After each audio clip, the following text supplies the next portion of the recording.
आज 2025चा अर्थसंकल्प सादर झालेला आहे। त्यात सांगितलं आहे आता 12 लाख उत्पन्न असणाऱ्यांना कोणताही टॅक्स भरावा लागणार नाहीये।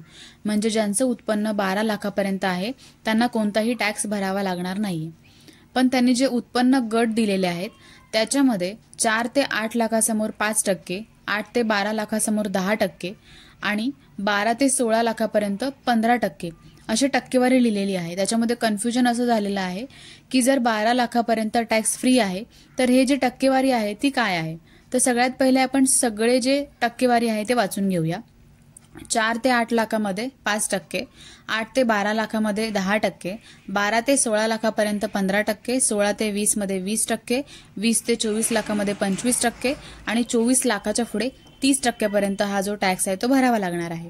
पण 12 लाखापर्यंत जर कोणाचं उत्पन्न असेल तर त्यांना टॅक्स भरावा लागणार नाहीये।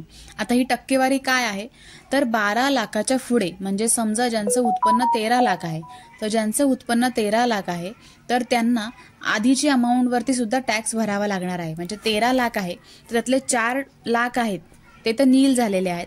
4 ते 8 लाखामध्ये 5% जो टॅक्स आहे तो लागणार आहे।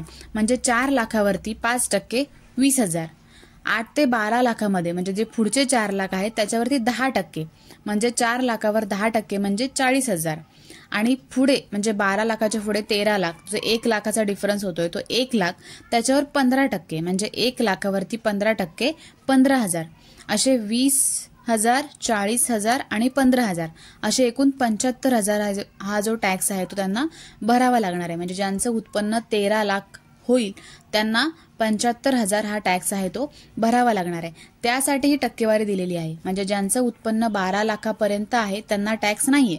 ज्यांचं उत्पन्न 12 लाखाच्या पुढे जातंय त्यांना कॅल्क्युलेशन करण्यासाठी ह्या पद्धतीने हे दिलेलं आहे। तर ज्यांच्यासाठी हा व्हिडिओ महत्त्वाचा आहे त्यांच्यासोबत तुम्ही शेअर करू शकता।